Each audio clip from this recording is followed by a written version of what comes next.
Hallelujah திருத்த சபையின் எல்லா விசுவாசிகளுக்கும் குடும்பங்களுக்கும் தேவ ஜனங்களுக்கு இந்த காணொளி மூலமாய் மறுபடியும் ஒரு முறை உங்களோடு இந்த காரியங்களை நடத்த கர்த்தர் திரும்ப செய்ததுக்காக கர்த்தரை சோதரிக்கிறேன். மறுபடியும் அநேக தடைகளுக்கு மத்தியில இந்த காணொலியை தேவன் நடத்த கிருபை செய்தார். நிறைய கண்களை மூடி தேவனுடைய முகத்தை பார்த்து, தகப்பனே உங்க சோத்திரம், நீங்க தான் மகிழ்ப்படணும், எதை செய்தாலும் எல்லாவற்றிலும் தேவனுடைய நாமம் மகிழ்ப்படும் வேலையா இயேசு கிறிஸ்து நாமத்தால செய்யுங்கன்னு சொன்னீங்களே. மறுபடியுமாய் இந்த ஜூலை மாதம் 3வது சனிக்கிழமை ஞாயிற்றுக்கிழமை ஆராதனை கருத்தை கொடுத்து ஜெபிக்கிறோம். ஆண்டவரை இருக்கிற ஒவ்வொரு குடும்ப தலைவனுக்காய், தலைவருக்கா, சகோதரக்கா, சகோதரிக்கா, வாலிப தம்பிக்கா, தங்கச்சிக்கா, பிள்ளைகளுக்கா ஜெபிக்கிறோம். ஒருமுகப்படுத்துங்க. இதற்கான பயத்தை நடுக்கத்தை பிள்ளைகளுக்கு தாங்க. இந்த காணொலியை விசேஷமாய் நடத்தி கருத்தை கொடுக்கிறோம். பகுதி பகுதியா எங்களுக்கு ஆசிரியத்தாலும் பாடல் துதி ஸ்தோத்திரங்களை ஆராதித்துக் கொள்ளும், அங்கீகரித்துக் கொள்ளும். செய்தி ஆசிரியத்தாலும் ஜபங்களை சுகந்ததாய் புகழ்ந்து பெரிய காட்டி செய்யும். ஆரம்ப முதல் முடிவெட்டுமாய் பிதாவாகி தேவன், குமாரனாகி தேவன், பரிசுத்த ஆவியாகி தேவன் பொறுப்பேற்று எங்களுக்கும் வீடுகளில் உட்கார்ந்து ஆராதிக்கிற கேட்கிற எல்லாருக்கும் ஆசீர்வாதமாக்கிட்டார். மகிமை செலுத்துகிறோம். ரட்சகர் இயேசு நாமத்தில் ஜெபிக்கிறோம் நல்ல பிதாவே. ஆமென். ஸ்தோத்திரம்.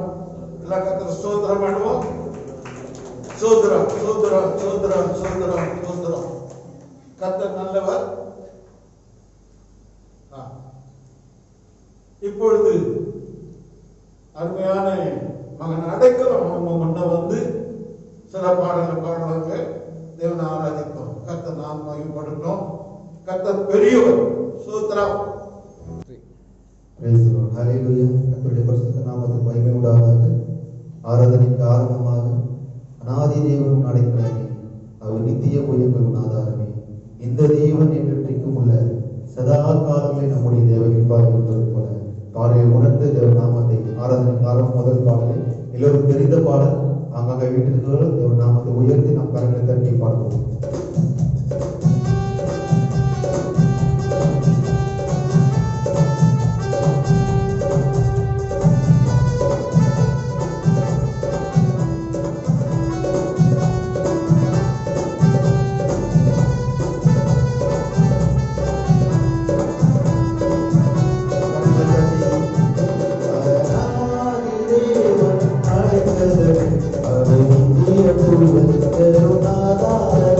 அவர்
எனக்கு பலன் தாங்கிக் கொண்டிருக்கிறார். அவியான தேவன் தூரம் ஒன்றுமில்லை. உள்ளத்தின் ஆழத்திலிருந்து என்னை உண்டாக்கிய தேவாதி தேவனுக்கு தெரிந்த பாடல். கரங்களை தட்டி தேவன் நாமத்தை பயன்படுத்துவோமா?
வல்லமை மாற்றம் நிறைந்தவரே, மகிமைக்கு பாத்திர பாடலை பாடி இந்த நாமத்தை பேசுவோம். பாடலை கடைசி நம்ம பாடும்போது ஆராதனை கடந்து செல்வோம். எல்லாம் தெரிந்த பாடல். இந்த கண்மலையானவரே, என்னை காக்கும் தெய்வம் நீரே.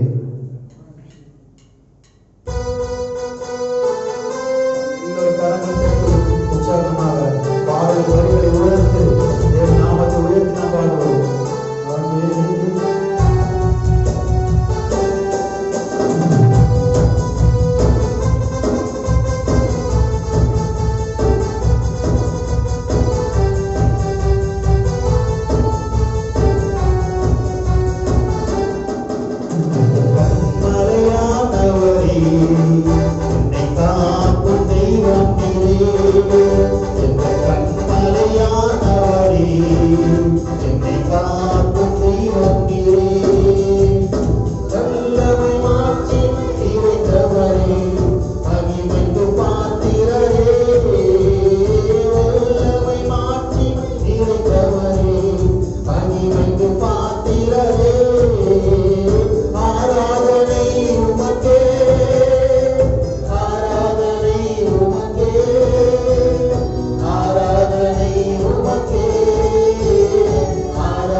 இருப்போம். எல்லாரும் வாயிலிருந்து கொஞ்சம் நேரம் தேவனை சோதரித்துக் கொண்டே இருப்போமா. ஹalleluya ஹalleluya ஹalleluya ஹalleluya. சோத்ரம் சோத்ரம் சோத்ரம் சோத்ரம் சோத்ரம் சோத்ரம். ஆவியானவரே உமக்கு நன்றி உமக்கு நன்றி உமக்கு நன்றி உமக்கு நன்றி உமக்கு நன்றி. கிருபை மிகுந்தவரே உமக்கு நன்றி உமக்கு நன்றி உமக்கு நன்றி உமக்கு நன்றி. ஒரு தாயின் மேலான ஒரு அன்பை எனக்கு வைத்தவரே உமக்கு நன்றி என்று சொல்லி ஆவியானவரே உமக்கு நன்றி நன்றி நன்றி என்று சொல்லி உள்ளத்தினால் அத்தனை சோதரித்துக் கொண்டே இருப்போமா. ஹalleluya ஹalleluya ஹalleluya ஹalleluya. சோத்ரம் சோத்ரம் சோத்ரம் சோத்ரம் சோத்ரம் சோத்ரம் சோத்ரம் சோத்ரம். ஹalleluya ஹalleluya ஹalleluya ஹalleluya ஹalleluya. சோத்ரம் சோத்ரம் சோத்ரம் சோத்ரம். கிருபை மிகுந்தவரே உமக்கு நன்றி உமக்கு நன்றி. ஆவியானவரே உமக்கு நன்றி உமக்கு நன்றி உமக்கு நன்றி உமக்கு நன்றி. எந்த நிலைமையில் நாங்கள் ஆராதித்துக் கொண்டிருந்தாலும் என் தேவனால் எந்த சுகந்த வாசனைகள் ஆராதனை ஏற்றுக்கொண்டிருக்கிறதா உமக்கு நன்றி என்று சொல்லி உள்ளத்தினால் திறந்த ஆவியானவரே உமக்கு நன்றி உமக்கு நன்றி. கிருபை மிகுந்தவரே உமக்கு நன்றி உமக்கு நன்றி. ஆதி மந்தமானவரே உமக்கு நன்றி உமக்கு நன்றி. கேள்விகள் சேராவின் மத்தியில் விட்டிருக்கிறவரே உமக்கு நன்றி. ஒருவரும் சேரக்கூடாதவர்கள் வாசம் பண்ணுகிறவரே உமக்கு நன்றி உமக்கு நன்றி உமக்கு நன்றி உமக்கு நன்றி உமக்கு நன்றி உமக்கு நன்றி. ஒருவரும் திறக்கக்கூடாததை பூட்டுகிறவரும் ஒருவரும் பூட்டக்கூடாத திறக்கிறவருமாகிய தேவனாகிய கர்த்தரே உமக்கு நன்றி நன்றி நன்றி என்று சொல்லி உள்ளத்தினால் அந்த சோதரித்துக் கொண்டே இருப்பார். ஹalleluya உமக்கு நன்றி உமக்கு நன்றி உமக்கு நன்றி உமக்கு நன்றி. சோதரிக்கிறோம் சோதரிக்கிறோம் சோதரிக்கிறோம். நம்மை மார்போடு அணைத்தவரே தாயின் மேலான உறவு நமக்காக வைத்தவரே தந்தை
நாளத்திலிருந்து மட்டுமாய் தேவன் நமக்கு சொந்து போகாதபடிக்கு புதிய பலத்தினாலும் புதிய கிருபையினாலும் புதிய அபிஷேகத்துக்குள்ளனாலும் ஒரு நாள் தேவன் நம்ம வழித்து வந்தமைக்காக உள்ளத்தின் ஆழத்திலிருந்து தேவன் ஆராதிப்போமா?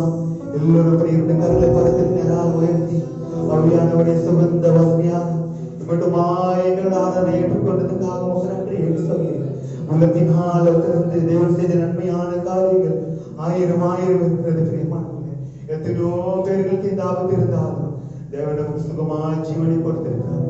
தேவன் சுகமாய் தேவன் நமக்கு ஆராதிக்கும்படியா ஒரு பெரிய ஒரு பாக்கியத்தை கொடுத்திருக்கிறது. பிரியமானவர்களே, நாங்கள் எத்தனை பாக்கியவான்களாக இருக்கிறோம். மட்டுமாய் தேவன் செய்த நன்மையான காரியங்களுக்காக எல்லோரும் கண்களை மூடியவன் இரண்டு கரங்களை உயர்த்தி ஆவியானவரே உமக்கு நன்றி என்று சொல்லி தீங்கும் என்னை அணுகாமல் ஆத்துமாவை காக்கும் நல் தேவன் தீங்கும் என்னை அணுகாமல் ஆத்துமாவை காக்கும் நல் தேவன் போக்கையும் வரத்தையும் பத்திரமாக காத்தாரை இது முதலா போக்கையும் வரத்தையும் பத்திரமாக காத்தாரை இது முதலா எனக்கு தாசை வரும் பர்வதம்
கர்த்தர் நமக்கு கொடுத்த நல்ல ஆராதனைக்காக யாரெல்லாம் உண்மையாகவே கர்த்தரை பாடினோம், கர்த்தரை ஆராதித்தோம் என்கிறவர்கள் எல்லோரும் ஒரு நிமிஷம் அதே கரங்களை தட்டி நாம் கர்த்தரை ஸ்தோத்தரிக்கலாமா?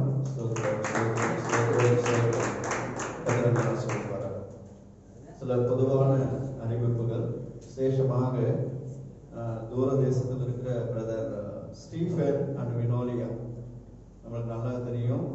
பிரதர் ஸ்டீஃபன் வந்து இந்த கொரோனாவின் நிமித்தமாக ஹாஸ்பிட்டல் அட்மிட்டாக இருந்தார். அதே மாதிரி அவருடைய மனைவி வினோலியாவுக்கும் அந்த கொரோனா பாசிட்டிவ்.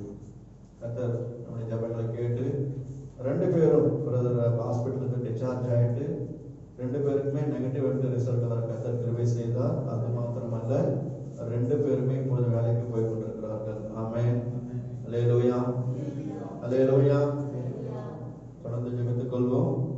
அடுத்தபடியாக இந்த வாரத்திலே திருமண நாள் காண்பவர்கள் இம்மானுவேல் காவியா இம்மானுவேல் துபாயில் இருக்கிற கர்த்தருடைய பிள்ளைகள் தன்னுடைய திருமண நாளை காண்கிறார்கள். திருமண நாளை காண்கிற பிள்ளைகளுக்காக எடுத்துக் கொள்ளுங்கள், பிள்ளைகளை ஆசீர்வதிங்கள்.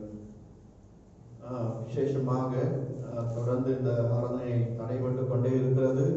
வெகு சீக்கிரத்திலே கர்த்தர்கள் எல்லாவற்றிலிருந்து கர்த்தர் நமக்கு ஒரு பெரிதான விடுதலை தந்து எல்லோரும் ஏகோபித்து ஒருமித்து கர்த்தருடைய நாமத்தை துதிக்க ஆராதிக்க கர்த்தர் சகல எதுக்களை கர்த்தர் உண்டாக்குவாராக. கர்த்தர் தாமே ஆசீர்வதிக்குவாராக. நாம் எல்லோரும் இப்பொழுது கண்களை மூடி கர்த்தருடைய சமூகத்தை நோக்கி பார்ப்போம்.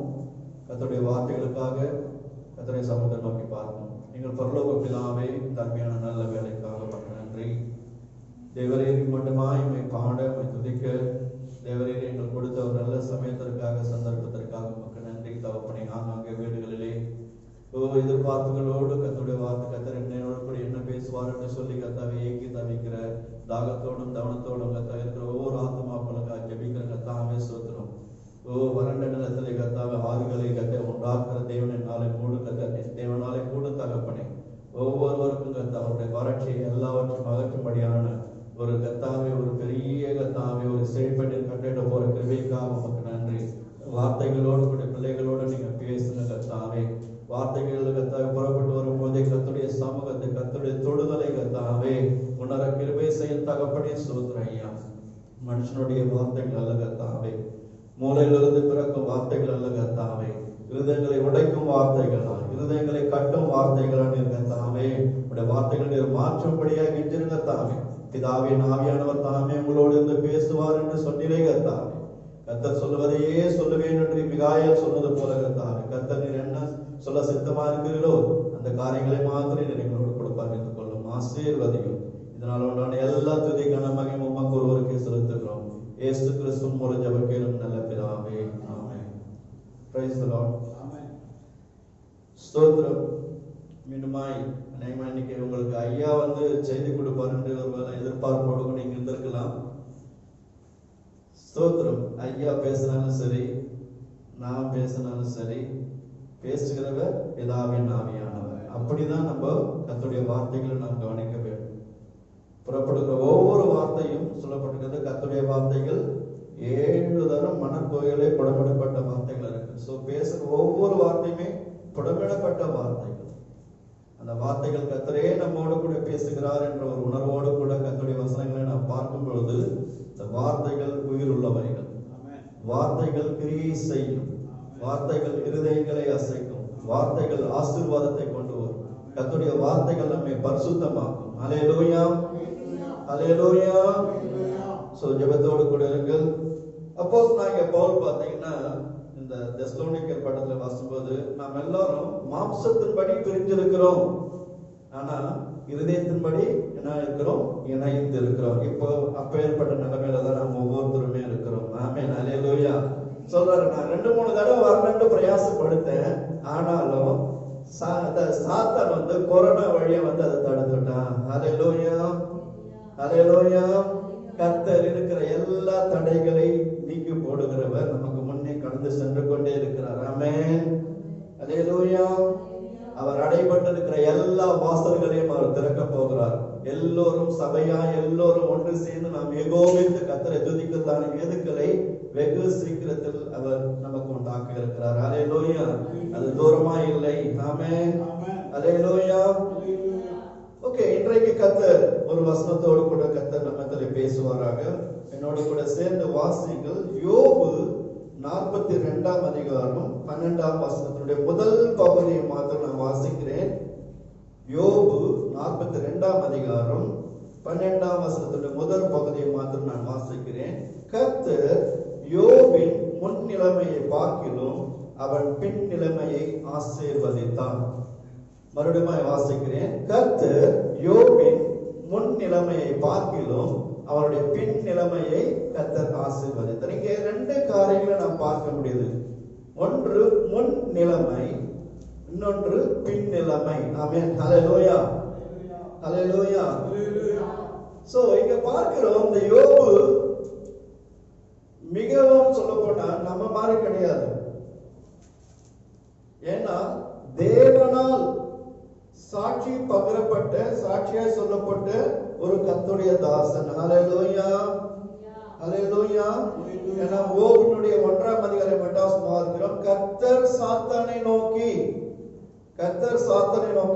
என் தேசனாகிய யோபின் மேல் கவனம் வைத்தாயோ, என் தாசனாகிய யோபின் மேல் கவனம் வைத்தான்னு சொல்லி யார் சொல்றீங்க? ஏதோ ஒரு ஊழியக்காரனோ ஒரு ஆசிரியனோ சொல்லவில்லை, தேவனே சொல்லுகிறார். ஆமென், ஹல்லேலூயா. சொல்றாரு, கவனம் வைத்தாயோ, உத்தமனும் சன்மார்க்கனும் தேவனுக்கு பயந்து நடக்கிறவன். ஹல்லேலூயா.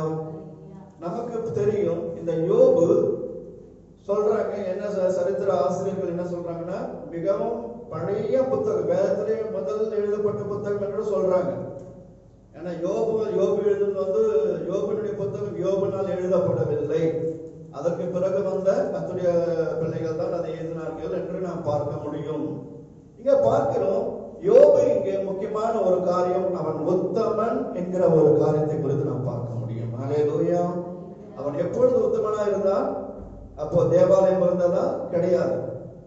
நியாயப்பிரமாணம் இருந்ததா? கிடையாது. ஏன்னா யோபு எந்த காலத்தில் வாழ்ந்தான் என்று பார்க்கும் பொழுது ஆல்மோஸ்ட் ஆபிரகாம், ஈசாக்கு போன்ற கர்த்தருடைய முற்பிதாக்கள் வாழ்ந்த காலத்திலே வாழ்ந்த ஒருவன் தான் இந்த யோபு. ஆமென், ஹல்லேலூயா.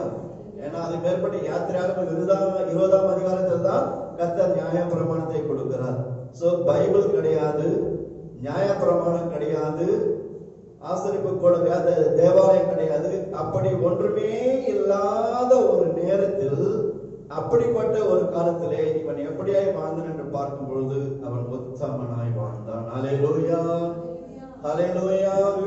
இன்றைக்கு நமக்கு பிதா இருக்கிறார், நம்மோடு கூட இயேசு இருக்கிறார். அது மாத்திரமல்ல, பரிசுத்த ஆவியானவர் நம்ம கூடவே இருக்கிறார். வேதம் இருக்கிறது, வார வாரம் நமக்கு ஆராதனை இருக்கிறது, எல்லாவற்றையும் காட்டி நமக்கு வேத புத்தகம் இருக்கிறது. அப்படிப்பட்ட வேத புத்தகம் இருந்து கூட நம்மால் உத்தமர்களாய் வாழ முடியவில்லை. ஆமென், ஹல்லேலூயா. இவை ஒன்றுமே இல்லாத அந்த சமயத்துல கூட அவன் யோபு என்கிற கர்த்தருடைய தாசன் உத்தமனாய் விளங்கினான். ஆமென், ஹல்லேலூயா. அவனுடைய உத்தமத்தை பார்த்துதான் கர்த்தர் என்ன பண்றாரு? யோபுனுடைய முன்னிலைமையை காட்டிலும் அவனுடைய பின் நிலைமையை கர்த்தர் இரட்டத்தனையாக ஆசீர்வதித்தார். ஆமென், ஹல்லேலூயா. நாமும் கூட உத்தமம் என்பது பார்த்தீங்கன்னா ஆங்கிலத்துல வேதாகமத்தில் பார்க்கும்போது பெர்ஃபெக்ட் என்ற ஒரு வார்த்தை இருக்கும். அப்படி சொல்ல போனா ஒரு நிறைவான வாழ்க்கை, இன்னும் சொல்ல போனா குறை இல்லாத ஒரு வாழ்க்கையை தான் உத்தம வாழ்க்கை என்று நாம் காண முடிகிறது. ஆமென், ஹல்லேலூயா, ஹல்லேலூயா. சோ இப்படி எந்த ஒரு தெய்வீக காரியம் ஒன்று இல்லாவிட்டாலும், அப்பேற்பட்ட ஒரு தெய்வீக காரியம் இல்லாத சமயத்துல கூட இவன் உத்தமனாய் வாழ்ந்ததுனால கர்த்தர் யோபனுடைய முன்னிலைமையை காட்டிலும் அவனுடைய பின்னிலைமையை இரட்டத்தனையாக ஆசீர்வதித்தார். ஹல்லேலூயா, ஹல்லேலூயா. இன்றைக்கு நம்மை நாமே யோசித்து பார்ப்போம். நாமும் கர்த்தருக்கு முன்பதாக பெர்ஃபெக்ட்டா வாழும் பொழுது, குறை இல்லாதவர்களாய் வாழும்போது, தேவனுக்குள்ளாய் நிறைவுள்ளவர்களாய் வாழும்போது கர்த்தர் நம்முடைய முன்னிலைமையை மாற்றி நம்முடைய பெண் நிலைமையை கர்த்தர் இரட்டத்தனையாக ஆசீர்வதிக்க அவர் கிருபை உள்ளவராக இருக்கிறார். ஆமென், ஹல்லேலூயா, ஹல்லேலூயா. இன்னொரு வசனத்தை வாசியுங்கள். ஆதியாகமம் 6ஆம் அதிகாரம் 9வது வசனம். ஆதியாகமம் 6ஆம் அதிகாரம் 9வது வசனம். கொஞ்சம் கடந்து செல்கிறேன், என கொடுக்கப்பட்ட நேரம் சீக்கிரமாக குறைவாக இருக்கிறது. நோவாவின் வம்ச வரலாறு. நோவா தன் காலத்தில் இருந்தவர்களுக்குள்ளே நீதிமானும் உத்தமனுமாய் இருந்தான். ஹல்லேலூயா, ஹல்லேலூயா. இங்கே கூட ஒரு கர்த்தருடைய தாசனை பார்க்கிறோம். ஆல்மோஸ்ட், அதாவது யோபுக்கு முன்னாடியே வாழ்ந்த ஒரு கர்த்தருடைய மனுஷன். யோபாவது ஆபிரகாம் வந்துட்டாங்க, ஜலப்பிரளயம் வரல. இப்போ பாத்தீங்கன்னா ஜலப்பிரளயத்துக்கு முன்னாடியே வாழ்ந்தா அப்ப ஒண்ணுமே கிடையாது. பரிசுத்தாவி கிடையாது, இயேசு கிடையாது, பைபிள் கிடையாது, நியாயமானம் கிடையாது, ஒண்ணும் கிடையாது. அப்பேற்பட்ட காலத்தில் அவன் வாழ்ந்தது பார்க்கும் பொழுது அவன் உத்தமனாய் வாழ்ந்தான். அல்லேலூயா, அல்லேலூயா. சோ நோவாவுடைய முன் வாழ்க்கையை பார்க்க தெரியும். அதே போல நோவாவுடைய பின் நிலைமை என்று பார்க்கும் பொழுது தேவன் நோவா உத்தமனாய் வாழ்ந்ததினாலே வர இருந்த பெரிய அழிவுக்கு கர்த்தர் அவனை விலக்கி காத்துக் கொண்டார். அல்லேலூயா. யோபு உத்தமனாய் வாழ்ந்தபடினாலே கர்த்தர் பூமிக்குரிய ஆசீர்வாதங்களால அவனை ஆசீர்வதித்தார் என்று தெரியும். ஏன்னா 42வது அதிகாரம் 12ஆம் வசனத்துடைய பிற்பகுதியை வாசிக்கும் பொழுது நம்ம அங்கே வாசிக்கிறோம் அவனுடைய எப்படி யோபு ஆசீர்வதிக்கப்பட்டான் என்று சொல்லி. இங்கே நோவாவுடைய முன்னிலைமை நமக்கு தெரியும். நோவாவுடைய பின்னிலைமையை பார்க்கும் பொழுது அவன் தேவனுக்கு முன்பாக உத்தமனாய் வாழ்ந்தவன். He was very perfect.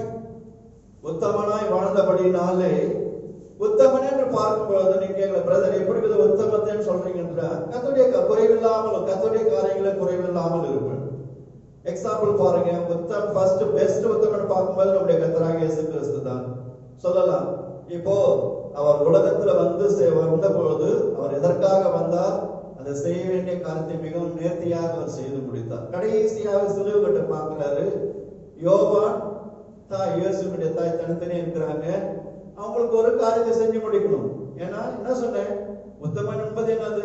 Perfect, குறை இல்லாதவர்களாய் நிறைவான வாழ்க்கை கர்த்தருக்காக வாழ்வதுதான் என்று சொல்லப்பட்டிருக்கேன். இயேசுவே அதற்கு முதல் முன்மாதிரி.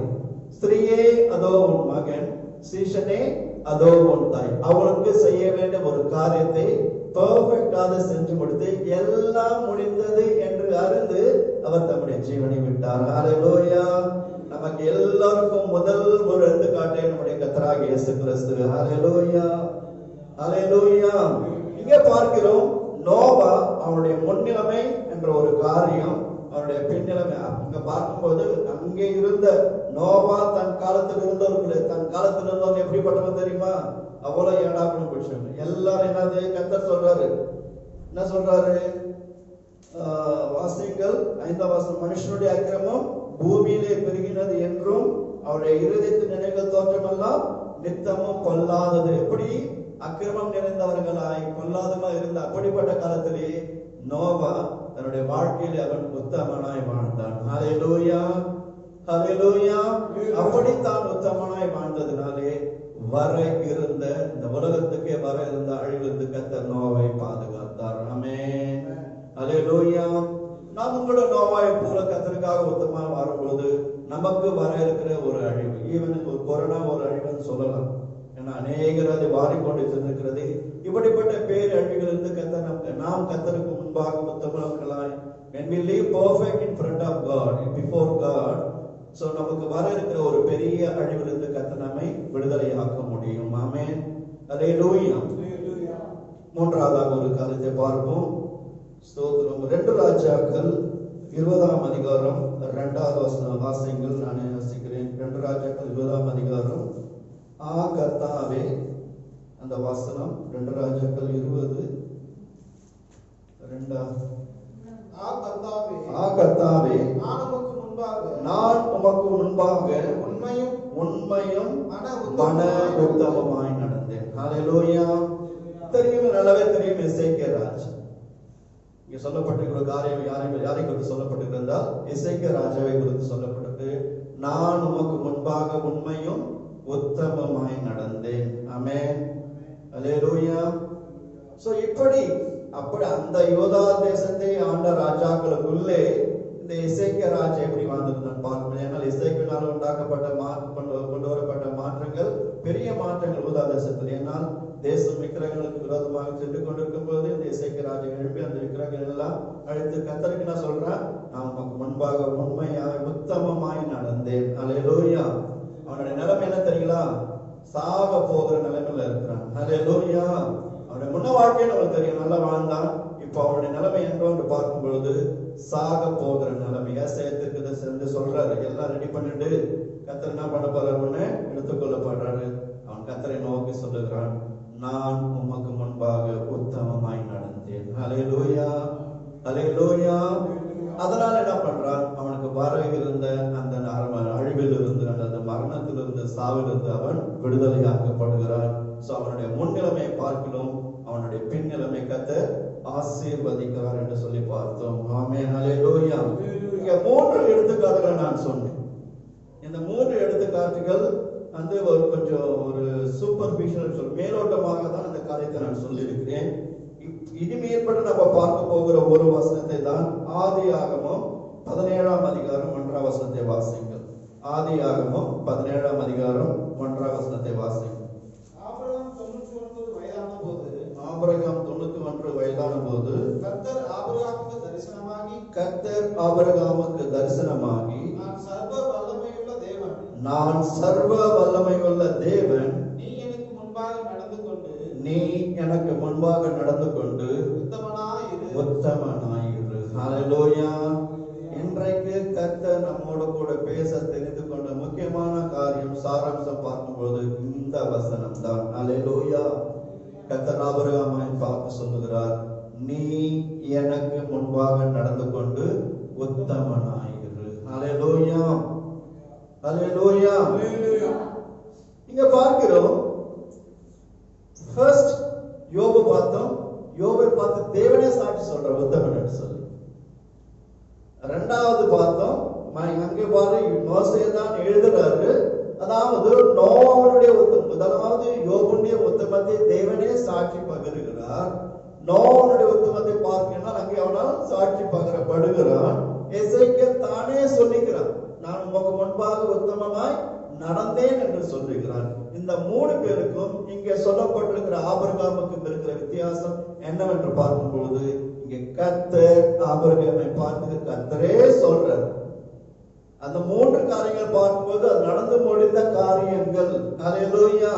ஆனால் ஆபிரகாமை பார்க்கும் பொழுது, நான் சர்வ வல்லமை உள்ள தேவன், நீ எனக்கு முன்பாக எப்படி யாருக்கு முன்பாக? மனுஷருக்கு முன்பாக கிடையாது, உன் சொந்தக்காரருக்கு முன்பாக கிடையாது, உலகத்துக்கு முன்பாக கிடையாது. நீ யாரு முன்னாடி எப்படி உத்தமனா இருக்குன்னா எனக்கு முன்பாக. ஹல்லேலூயா, ஹல்லேலூயா. சோ இங்க பார்த்தோம், ஸ்டார்டிங்ல சொன்னேன், யோபுனுடைய முன்னிலைமை காட்டிலும் பின்னிலைமை, நோவாவினுடைய முன்னிலைமை காட்டிலும் பின்னிலைமை, எசேக்கியாவுடைய முன்னிலைமை காட்டிலும் பின்னிலைமை என்று பார்க்க முடியாது. அதே போன்று இங்கேயும் ஆபிரகாமுடைய முன்னிலைமையை பார்க்கிறோம். ஆபிரகாமுடைய பின்னிலைமையை கர்த்தர் எவ்வளவாக ஆசீர்வதித்தார். ஏன்னா கர்த்தரே பார்த்து சொல்றாரு, நீ எனக்கு முன்பாக உண்மையாயிரு என்று சொல்லவில்லை, எனக்கு முன்பாக கீழ்ப்படிந்தீர் என்று சொல்லவில்லை, எனக்கு முன்பாக பரிசுத்தமாய் வாழ் என்று கர்த்தர் சொல்லவில்லை, எனக்கு காணிக்கை கொடு என்று சொல்லவில்லை. கர்த்தர் ஆபிரகாம், ஏன்னா அந்த 3 பேரை பார்க்கும்போது உமக்கு முன்பாக உண்மையாய் நடந்தேன், உத்தமமாய் நடந்தேன். யோபை குறித்து பாருங்க, உத்தமனும் சன்மார்க்கனும் பொல்லாப்புக்கு பயந்து தேவனுக்கு பயப்படுற அப்படியெல்லாம் பார்க்கும்போது, ஆனால் இங்கே ஒரு காரியத்தை பார்க்கிறோம், நீ எனக்கு முன்பாக உத்தமனாயிரு. ஹல்லேலூயா. ஏனென்றால் இந்த உத்தமத்தை வைத்து எல்லா காரியத்தையும் சொல்ல முடியும். உன்னுடைய உண்மையில் நீ உத்தமனாயிரு. ஹல்லேலூயா. Be perfect in your faithfulness. உன்னுடைய பரிசுத்தத்திலே எனக்கு உத்தமனாயிரு.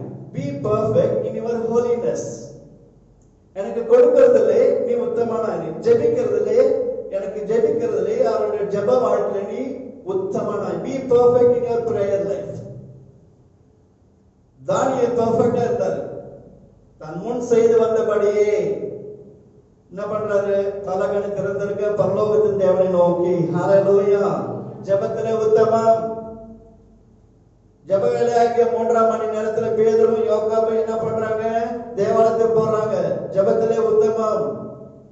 அதான் தான் சொன்னேன், பவுல் கூட சொல்றான், நல்ல போராட்டத்தை முடித்தேன் சொல்றாரு. I did perfect, I was very perfect. இங்கே பார்க்கிறோம், கர்த்தர் சொல்றாரு உத்தமனாயிரு என்று சொல்லுகிறார். ஹல்லேலூயா, ஹல்லேலூயா. என்ன இந்த ஆபிரகாமுடைய முன்னிருந்த வாழ்க்கை, என்ன ஆபிரகாமுக்கு இருந்த பின்னிலைமை என்ற வாழ்க்கை பார்க்கும்போது கொஞ்சம் அப்படி வரலாறு பார்க்கணும்னா தெரியும். கல்தேர் என்ற ஒரு பட்டணம் தான், அதாவது மெசபதோமிய தேசத்தில் இருக்கிற ஒரு பட்டணம் தான் கல்தேர் என்ற பட்டணம். அங்கே ஊர் என்ற இடத்துல இருந்து கர்த்தர் பிரிச்சு எடுக்கிறார். ஏன்னா கொஞ்சம் அப்படி டீப்பா போனோம்னா கர்த்தர் ஏன்னா பாருங்க, இந்த 12ஆம் அதிகாரத்துல தான் என்ன பார்க்கிறோம், நம்ம வாசிக்கிறோம். கர்த்தர் ஆபிரகாமை நோக்கி, நீ உன் தேசத்தையும் உன் இனத்தையும் உன் தகப்பனுடைய வீட்டையும் புறப்பட்டு நான் உனக்கு காண்பிக்கும் தேசத்துக்கு போ என்று சொல்றார். அதுதான் கர்த்தர் அவனுக்கு முதல் தடவை காணப்படுகிற காரியமா கிடையாது. ஏனென்றால் அவன் கல்தேவியில இருக்கும் பொழுதே, அதாவது ஊர் என்கிற ஒரு பட்டணத்தில் இருக்கும் பொழுதே தேவன் அவனுக்கு சொப்பனத்தின் மூலமாகவோ தரிசனத்தின் மூலமா அவனுக்கு வெளிப்பட்டுட்டார். ஆமென். ஏன்னா இந்த 12ஆம் அதிகாரம் 1ஆம் வசனம் என்று பார்க்கணும், கர்த்தர் ஆரானிலே வைத்து கர்த்தர் ஆபிரகாமுக்கு தன்னை வெளிப்படுத்துகிறார். அதுக்கு முன்னாடி என்ன பண்ணுறான், அவன் கல்தேயர் பட்டணத்தில் இருக்கும் போது தேவன் அவனுக்கு வெளிப்பட்டார். அங்கே கல்தேயருடைய முறைமைப்படி பார்க்கும்போது வீட்டுக்கு தலைமை யாருன்னா அப்பா தான். ஆமென். அல்லேலூயா. சோ அப்ப லீடர்ஷிப் யாருன்னு இருக்குது, அப்பா. அதாவது தேராக தான் அப்ப அவனுடைய குடும்பத்தினுடைய தலைவர். தேராக சொல்றதா கேட்கணும். ஆனா இந்த ஆபிரகாம் போட்டு தேராக என்று சொல்லிட்டு இந்த மாதிரி நோவாவின் தேவன் வந்து நமக்கு காணப்பட்டாரு. நம்மள இங்க இருந்து கிளம்ப சொல்றாரு, கடத்தப்பட்டு போ சொல்றாருன்னு சொல்லிட்டு தேராக போய் சொல்லியிருக்கிறாரு. ஆனா தேராக அது என்ன பண்ணல, சரியா காதுல கேட்டுக்கல. சரித்திரத்தை சொல்லுகிறேன், தயவு செய்து கவனியுங்கள். இப்ப என்ன நடக்குது, கல்தேவில இருக்கும் பொழுது தேராகனுடைய மகன் செத்து போகிறான். யாரு? ஆரான். ஆரான் யாரு? மகன். ஆனா மகனை விட அப்பா. இப்போ ஆபிரகாம் இருக்காரு, நாகோர் இருக்காரு. சின்ன வயசுல இருக்கிற செத்து போறான். அப்ப தேராக்கு யோசனை வருது, ஏதோ ஒரு கெடுதியான காரியம் நடந்தது. ஒருவேளை அந்த ஆபிரகாம் சொன்னானே அவனுடைய தேசம், அவனுடைய ஒரு நோவாவின் தேவன் என்ன சொன்னானே அதை செய்யாத நினைச்சிட்டு அங்கதான் என்ன பண்றாங்க, அதாவது ஊர் என்கிற கல்தேய பட்டத்திலே ஆரான் மரிச்ச பிறகுதான் என்ன பண்றாங்க, அங்கிருந்து கிளம்புறாங்க. எங்கிருந்து? ஊர் என்கிற கல்தேய பட்டத்தை விட்டு எங்க வர்றாங்க, நேரா அந்த அப்படி வரும்பொழுது ஒரு சமவெளியை பாக்குறாங்க. அங்கிருந்து கிளம்பியாச்சு. கிளம்பி வந்துட்டே இருக்கும்பொழுது ஒரு சமவெளி இருக்கிறது. அந்த இடத்துல என்ன பண்றாங்க, தங்குறாங்க. ஆரான் அங்க மரித்து போனதுனாலே இவங்க தான் என்ன பண்றாங்க, அந்த இடத்துக்கு ஆரான் என்று பெயர் வைத்தார்கள். ஹல்லேலூயா, ஹல்லேலூயா. இப்ப என்ன நடக்குது, ஆரானிலே தேராக மரித்து போகிறார். ஆமென். நடக்குதா இல்லையா? மரித்து போயிட்டு இப்ப யாரு தலைமை வருது, லீடர்ஷிப் யார் வருது? ஆபிரகாமுக்கு வருது. ஹல்லேலூயா. சோ அந்த தலைமத்துவம் உலகத்துக்கு கீழே நாம் இருக்கும் பொழுது கர்த்தர் நம்மை பயன்படுத்த முடியாது. எப்போது கர்த்தருக்காக நம்மை கொடுத்து விடுவோமோ அப்பொழுது கர்த்தர் நம்மை எடுத்து உபயோகப்படுத்த அவர் சுத்தம் இல்லை. இப்பதான் கர்த்தர் சொல்றாரு, நீ இருக்கிற இந்த இடத்தை விட்டு நீ போ. ஆமென். கிளம்பி வந்துட்டான். நேரம் மம்ரே என்ற ஒரு சமபூமி எனக்கு, அதாவது அந்த ஒரு சமபூமிக்கு வர்றான். சமபூமி பார்க்கிறான். அப்படியே நான் வசனத்தை விட்டு சொல்லாம அந்த சரித்திரத்தை சொல்லிவிட்டு அவனுக்கு நான் இப்ப என்ன உங்களுக்கு சொல்ல கொண்டிருக்கிறேன் என்றால் ஆபிரகாமுடைய முன்னிலைமை குறித்து சொல்லிக் கொண்டிருக்கிறேன். ஹல்லேலூயா. சோ மம்ரே என்ற ஒரு சமபூமிக்கு வந்தனால அங்க ஒரே சூடா இருந்ததுனால மம்ரே கொண்டான். அது அவனுக்கு தான் கத்த கொடுத்த தேசம் மட்டும் தெரியாது. அங்கேயும் கத்தர் அவனுக்கு வாக்கு, இந்த இடத்துல நான் அவனுக்கு கொடுத்தேன் என்று சொல்றாரு ஆபிரகாம். ஆனா ஆபிரகாம் என்ன பண்ணாங்க, தங்கனானா கிடையாது. அங்கிருந்து பெத்தேலுக்கு, ஏன்னா மலையில கொஞ்சம் கூலா இருக்குல்ல. இப்போ கூட நம்ம வெயில் வந்ததானே என்ன பண்றோம், ஒரு கொடைக்கானல ஊட்டி அப்படி போடுறல. சோ நம்ம இருக்கிறதெல்லாம் சமவெளி பார்க்கும்போது ரொம்ப வெப்பமா இருக்கிற ஒரு தேசங்கள். அதனால பண்ணலாம், கொஞ்சம் கூலா இருக்கிற இடத்த பெத்தேலுக்கு போகுது. ஆமென். சோ பெத்தேலுக்கு தெற்கே பிரயாணம் பண்ணி, சோ இப்போ எங்கதான் சுத்திட்டு இருக்கிறான், வாக்குதத்தம் பண்ண இடத்துலதான் இருக்கிறான். அங்கிருந்து தெற்கே என்று பார்க்கும்போது வேதத்தில் அது தெற்கே என்று சொல்லப்பட்டிருக்கிறது என்று அதனுடைய இடம் என்னவென்று சொல்லப்படவில்லை. அது நெகேவ் என்கிற ஒரு இடம். அல்லேலூயா. நெகேவ் பாலைவனம், மோசேக்கு சம்பந்தப்பட்ட ஒரு இடம். அது அந்த பாலைவனத்துல இப்ப எங்க போறோம் தெரியுங்களா, எகிப்துக்கு போயிடும். ஏன்னா அங்க இருக்கும் பொழுது கர்த்தர் ஒரு பஞ்சத்தை கர்த்தராதான் கொண்டு வந்தார். அவன் தெற்கே பிரயாணம் பண்ணி இப்போ அங்கே தங்கிருக்கும் பொழுது அந்த நெகேவ் பாலைவனத்துல கர்த்தரே ஒரு பஞ்சத்தை கொண்டு வந்ததுனாலே, ஏன்னா அங்கிருந்து எங்க போறான், எகிப்துக்கு போகிறான். ஹல்லேலூயா, ஹல்லேலூயா. எகிப்துக்கு போனா அந்த வார்த்தை நான் கொண்டு வரல. எபிரேய பார்க்கும் பொழுது அங்க அந்த எகிப்தினுடைய அந்த பார்வோன் பிரபுக்கள் என்ன பண்றாங்க, சாராளுடைய அழகை பார்த்து ரசிச்சு கொண்டு போயிட்டு பார்வோனுடைய பிரபுக்கள் சொன்னதுனால சாரால் எங்க கொண்டு போகப்படுகிறாள், பார்வோன் இடத்தில் கொண்டு போகப்படுகிறாள். ஆமென், அல்லேலூயா. ஆனால் அங்கே எபிரேய வார்த்தை என்ன சொல்ல, அவள் அவனுக்கு மனைவி ஆனாலே. மனைவியானாள். கிட்டத்தட்ட அவள் எத்தனை நாட்கள் தெரியுமா? 18 வருஷம் அந்த பார்வோனுக்கு சாராள் மனைவியாக இருக்கிறார். ஹல்லேலூயா, ஹல்லேலூயா. பிறகு என்ன பண்றாரு கர்த்தர்? எகிப்தரை வாழ்த்ததுனால அங்கிருந்து மறுபடியும் வர்றான். எங்க வர்றான்? எகிப்தை விட்டு. அப்ப பார்வோன் என்ன பண்றான்? அவனுக்கு நல்ல வெகுமதிகள் எல்லாம் கொடுக்குறான். இதுக்காக சாராள மனைவியாக அவன் எடுத்ததுனால அந்த இதுதான் அது ஆபிரகாமுடைய பழைய வாழ்க்கை. ஆமென், ஹல்லேலூயா. மறுபடியும் என்ன பண்றான்? எகிப்தை விட்டு புறப்பட்டு தெற்கே வந்து கடைசியா ஃபர்ஸ்ட் வந்தாங்க இந்த மம்ரே சமபூமிக்கு அவன் வருகிறான். ஹல்லேலூயா, ஹல்லேலூயா. இப்பதான் கர்த்தர் சொல்றாரு, மறுபடியும் சொல்றாரு. அப்பதான் என்ன சொல்றாரு? மறுபடியும் கர்த்தர் அவனுக்கு தரிசனம் ஆகிறாரு. வாசிங்கள் 17ஆம் அதிகாரத்தை வாசிங்கள். இப்பொழுது 95 வயதான போது கர்த்தர் ஆபிரகாமுக்கு தரிசனமாகி கர்த்தர் அவளை மாத்திரம் அறிமுகப்படுத்தான். யாருன்னு அறிமுகப்படுத்தவே இல்லை ஆபிரகாமுக்கு. இங்கேதான் ஃபர்ஸ்ட் டைம் என்ன பண்றாரு? கர்த்தர் அறிமுகப்படுத்தினான். யார் தெரியுமா? சர்வ வல்லமை உள்ள தேவன். ஹல்லேலூயா, ஹல்லேலூயா. சொல்லிட்டு நீ உத்தமனாய். ஹல்லேலூயா. என்ன சொல்றாரு? நீ be perfect, நீ உத்தமனாய் இரு. அது மேற்பட்டு ஆபிரகாம் என்ன பண்ணா? கர்த்தருக்கு முன்பாக அவன் உத்தமனாய் வாழ்ந்தான். ஹல்லேலூயா, ஹல்லேலூயா. சோ நீ நான் சர்வ வல்லமையுள்ள தேவன், நீ எனக்கு முன்பாக நடந்து கொண்டு உத்தமனாய் இரு. அவன் உத்தமனாய் வாழ்ந்ததுனாலே கர்த்தர் அவனுக்கு செய்கிற காரியம் 5ஆம் வசனத்தை வாசிங்கள். உன் பேர் இனி ஆபிராம் எனப்படாமல் ஆபிரகாம் எனப்படும். ஹல்லேலூயா. அதாவது ஆங்கிலத்தில் எழுதும்போது H, அதே எபிரேய பார்க்கும்போதுன்னா ஹே என்ற ஒரு வார்த்தையிலிருந்து வந்த ஒரு H, அது 5வது வார்த்தை குறிக்கிறது.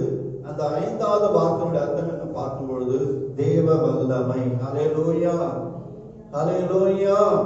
அதாவது ஆபிரகாம் என்பது ஆபிரகாம், ஆப்ராம் என்பது ஆபிரகாமாய் மாறுகிறான். அவனுடைய பேரிலேயே ஒரு தேவ வல்லமை என்கிற ஒரு காரியத்தை கர்த்தர் வைக்கிறார். ஹல்லேலூயா. எப்பொழுது கர்த்தர் வைக்கிறார் என்றால் அவன் உத்தமனாய் வாழ்ந்து கொண்டிருக்கும் பொழுது அவனுடைய பேரிலே தேவன் தம்முடைய வல்லமையை வைக்கிறார். ஆமென், ஹல்லேலூயா. இதுக்கு முன்னாடி இந்த பழைய இன்சிடென்ட் அவன் என்ன நினைச்சுன்னா, இஸ்மவேல் பிறந்தாச்சு. 17வது வருஷ அதிகாரத்துக்கு முன்னாவே ஆபிரகாமுக்கு என்ன பிறந்தாச்சு? அவனுடைய முன் வாழ்க்கையில் யார் பிறந்தாரா? இஸ்மவேல் பிறந்தாச்சு. இஸ்மவேல் பிறந்ததற்கு கூட ஒரு காரியம் இருக்கிறது. காரியத்தை நான் சொல்லிட்டேங்களா? ஆபிரகாம் சாராள் கணவன் மனைவி. இப்ப நான் சொன்னேன், சாராள் 18 மாதங்கள் பார்வோனுக்கு மனைவியா இருந்தார். அங்கிருந்து வந்தது பிறகுதான் இப்ப நான் சொல்றாரு, இப்ப சாராள் தெரியும் குறை யாரு? ஆபிரகாம்ல கிடையாது. ஏன்னா 18 மாதங்கள் அவள் அவனுக்கு மனைவியா இருந்தனாலே அப்போ அவள் கர்ப்பம் தரிக்கவில்லை. நான் சொல்றது சரித்திரம் இருக்கனால ஒருவேளை கேட்பதற்கு உங்களுக்கு ஒத்துக்கொள்ளாமல் இருக்கலாம். இதுதான் உண்மையான சரித்திரம். அதான் தான் சொல்றாரு, ஃபால்ட் உன்னுடைய உடம்புல கிடையாது, the fault is mine.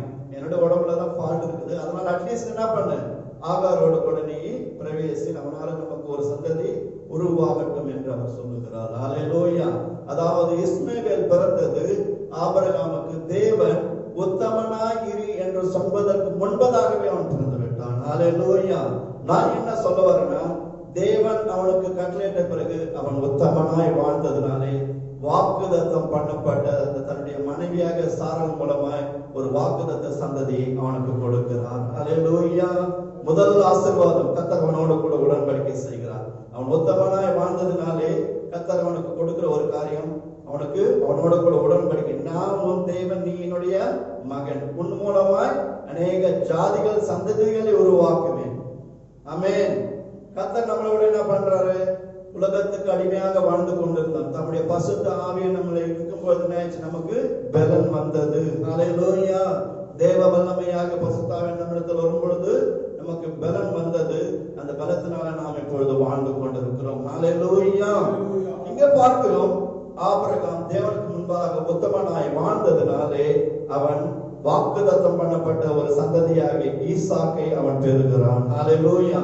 முதல் ஆசீர்வாதம், அவன் உத்தமனாய் வாழ்ந்ததினால அவன் பெற்ற முதல் ஆசீர்வாதம் பார்க்கும் பொழுது ஒரு வாக்குத்தத்தம் பண்ணப்பட்ட ஈசாக்கு புத்திரனை அவன் பெறுகிறான். ஆமென். அல்லேலூயா.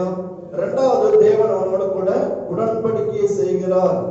7வது வசனத்தை வாசிக்கிறோம். நான் உனக்கு பின்வரும் உன் சந்ததிக்கும் நான் தேவனா இருக்கும்படி எனக்கும் உனக்கும் உன் பின் தலைமுறையாக உன் சந்ததிக்கு நடுவே என் உடன்படிக்கையை நித்திய உடன்படிக்கையாக ஏற்படுத்துவேன் என்று சொல்லுகிறார். ஆமென். அல்லேலூயா. அல்லேலூயா. கடைசியாக பார்க்கும்போது இது ரொம்ப பெரிய ஹிஸ்டரி. நான் நேரம் கம்மியா இருக்கிறனால ரொம்ப சுருக்கி நான் உங்களுக்கு சொல்லுகிறேன். வாசிங்கள். அது மேற்பட்டு தெரியும். தேவன் தனக்கு ஈசாக்கு என்கிற குமாரனை கொடுக்கிறார். அது ஈசாக்கு கொடுத்ததுனால ஈசாக்கை கர்த்தர் பலியிட சொல்றார். அவன் உத்தமனா இருந்ததால கர்த்தர் சொன்ன அந்த காரியத்துக்கு உத்தமமாய் கீழ்ப்படிந்து ஈசாக்கை பலியிட சென்று ஈசாக்கை மறுபடியும் திருப்பி பெற்றுக் கொள்கிறான். அல்லேலூயா. அல்லேலூயா. அது மேற்பட்டு நீங்க சொல்ல கவனிச்சீங்கன்னா கிட்டத்தட்ட ஆபிரகாம் தன்னுடைய வாழ்க்கையில பாத்தீங்கன்னா ஒரு பெரிய ஒரு காரியத்தை 25 years ஆபிரகாம் ஈசாக்கோடு பேசுனது. ஏன்னா கிட்டத்தட்ட என்ன சொல்றாங்க, ஒரே புத்திரன் கர்த்தரே சொல்றாரு, ஏக புத்திரன் ஏக சுதரன் சொல்றாரு.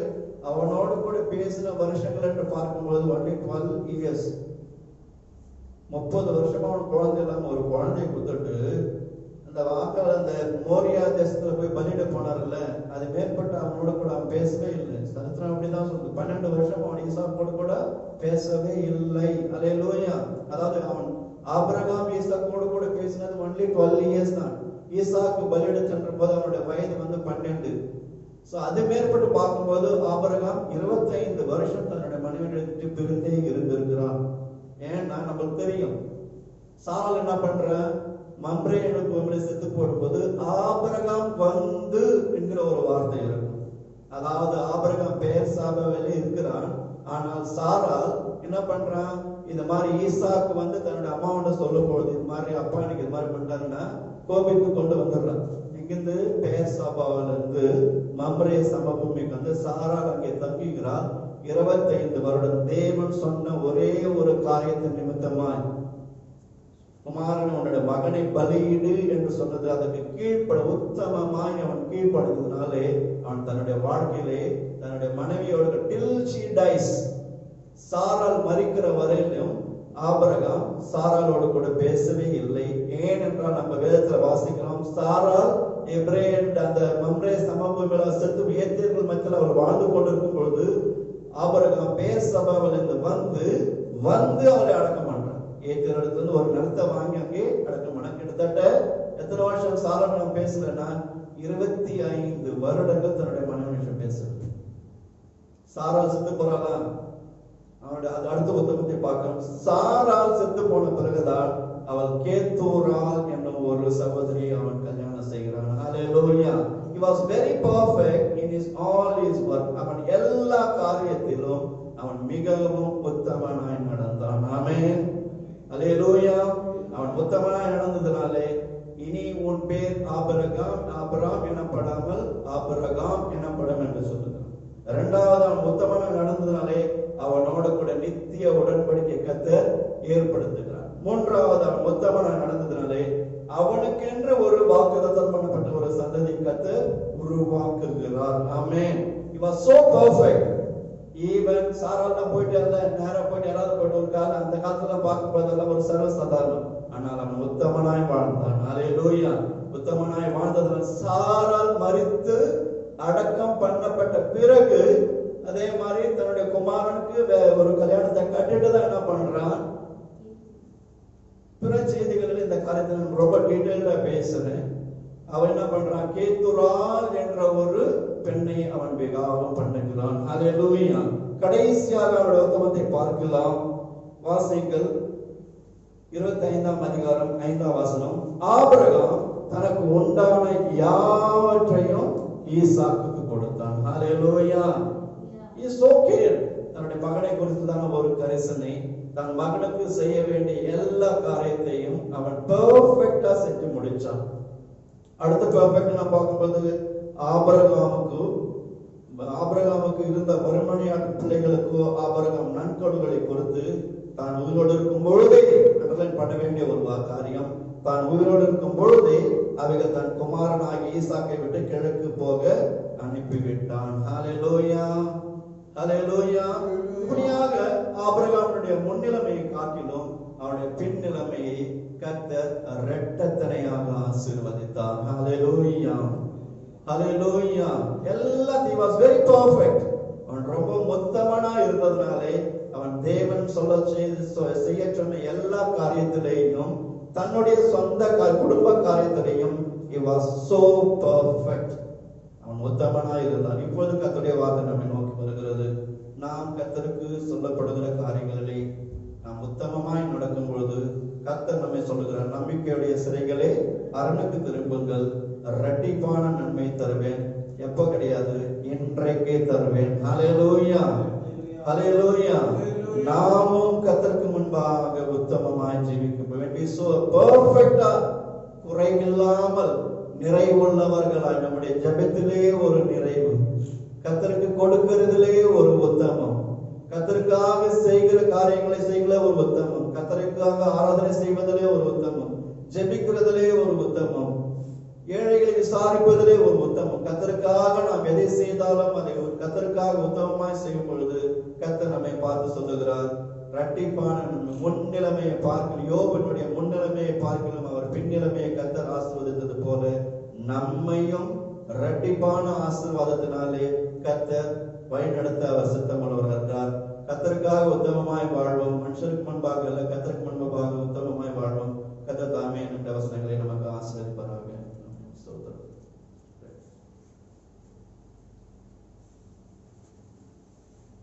ஸ்தோத்திரம், ஸ்தோத்திரம்.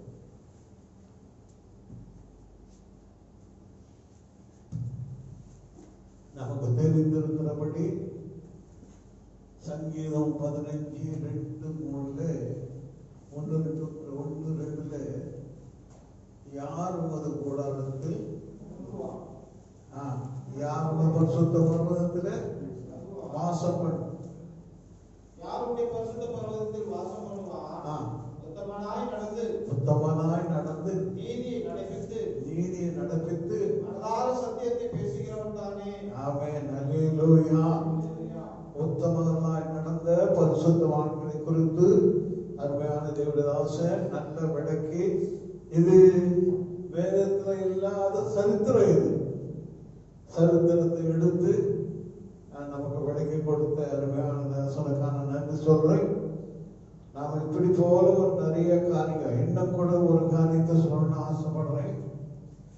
அப்போஸ்தலர் 7:2 கூட அங்கே அவர் சொன்னதுக்கு ஆதாரமான ஒரு வசனம். அப்போஸ்தலர் 7:2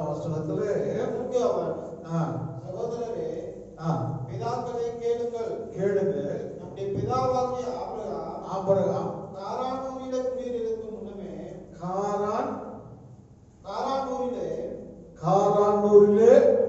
குடியிருக்கிறதற்கு முன்னமே மெசொப்பொத்தாமியா நாட்டிலே இருக்கும்போது மகிமை தேவன் உனக்கு தரிசனமாகி சொன்னதன்படியே இவருக்கு முன்னதாகவே தரிசனமாகி காரியங்களை சொல்லி நடத்தினாரு. கர்த்தருக்கு ஸ்தோத்திரம்.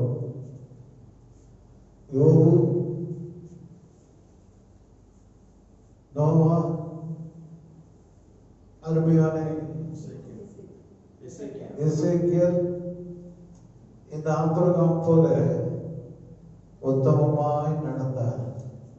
கர்த்தர் நிச்சயமாக பூமிக்குரிய ஆசீர்வாதம் மாத்திரமல்ல, மகிமையின் ஆசீர்வாதத்திலே கொண்டு போவ தேவனால முடியும்னு சொல்ல வந்திருக்க. கண்களை மூடுவோமா, முழங்கால் படிடுவோமா, தேவனுடைய முகத்தை நோக்கி பார்ப்போமா.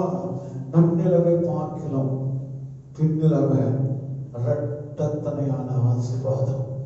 எந்த நாட்கள் அல்ல, வரப்போகிற நாட்கள்ல தேவன் நமக்கு அல்லேலியா கிறிஸ்து சபைக்கு இந்த செய்தி கேட்ட ஒவ்வொருவருக்கும் இரட்டத்தனையான ஆசீர்வாதத்தை நமக்கு கர்த்தர் கட்டளையிட போகிறார். அல்லேலூயா. யாரும் அது கூடாரத்தில் தங்குவோம், யாரும் அது பரிசுத்த பர்வதத்திலே வாசம் பண்ணுவோம்.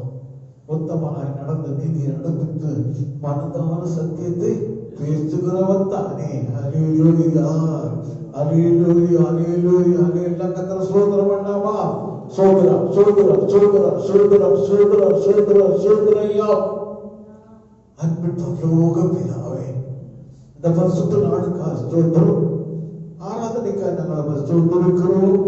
கர்த்தாவே, அதினது காலத்திலே நேர்த்தியாய் செய்கிற தேவன், இந்த நாளிலே ஆபிரகாமுடைய காரியங்களை எங்களுக்கு விளக்கி வசனத்தை கொண்டு சத்தியத்தை கொண்டு சொல்லி கொடுத்த மேலான திருவிழக்கா ஸ்தோத்திரம். ஆபிரகாம், ஐயா, நோவா, எசேக்கியா, யோபு, இந்த வருஷத்தோட்டில் எங்களுக்கு மண்ணை வைத்து எங்களை போல பாடுள்ள மனுஷங்கள் ஐயா, இயேசுவை கூட எங்களுக்கு முன்ன வைத்ததுக்காக நாங்கள் ஸ்தோத்திரிக்கிறோம். போல அவர் மேலே இப்படிப்பட்ட நம்பிக்கை உள்ளவன் எவனோ அவர் சுத்தம் உள்ளவனாக தன்னை சுத்திகரித்துக் கொள்ள வேண்டும் என்று வேதம் சொன்னபடி எங்களை சுத்திகரித்துக் கொண்டு உத்தமனுமாய் வாழ்ந்து வருகை காய்த்தப்பட உதவி செய்யும். தகப்பனே, நாட்களில் இந்த கொரோனாவாலே பயந்து பாதிக்கப்பட்டு வேதனை கண்ணீரோடு அழுகிற இந்த ஜனங்களுடைய கண்ணீரை தேவரே, வசனத்தின்படி கண்ணீர் யாவும் துடைக்கிறவர் நீர் ஐயா. பூமியில் இருக்கிற எல்லாரும் கண்ணீரை துடையும். விசுவாசியுடைய கண்ணீர் கவலைகளை மாற்றி போடுகையா. இந்த கொரோனாவை எடுத்து போடுங்க, பயத்தை நீக்கி போடுங்க. விடுதலையோடு பிள்ளைகள் வேலைகளும் மொழிகளை செய்ய உதவி செய்யும். தயவுள்ள கரத்தில் கொடுக்கிறோம், துதிகரமாக செலுத்துகிறோம். ராஜாவும் ரட்சகரும் மீட்பரும் ஆகிய இயேசு கிறிஸ்து நாமத்தில் ஜெபிக்கிறோம் நல்ல பிதாவே. கர்த்தருக்கு ஸ்தோத்திரம் பண்ணுவோம். ஸ்தோத்திரம் ஸ்தோத்திரம் ஸ்தோத்திரம் ஸ்தோத்திரம் ஸ்தோத்திரம். என் ஆத்துமாவே கர்த்தரை ஸ்தோத்திரி, என் மூலமே பரிசுத்த நாமத்தை ஸ்தோத்திரி. என் ஆத்துமாவே கர்த்தரை ஸ்தோத்திரி, அவர் சகல உபகாரம் பரவாதே. ஆமென். நம்முடைய கர்த்தரும் மீட்பும் இரட்சகருமாம் கிறிஸ்துவின் கிருபையும் பிதாவாகிய தேவனுடைய பரிசுத்தருடைய ஆளுகை நடத்தும் ஆசீர்வாத சமாதான கிருபையும் நம்மோடு சகல பரிசுத்தரோடும் ராஜாதி ராஜா இயேசு ராஜாவுடைய இரண்டாம் மட்டுமா இருப்பதாக. ஆமென் ஆமென் ஆமென். சமாதானத்தின் தேவன் தாமே உங்களோடு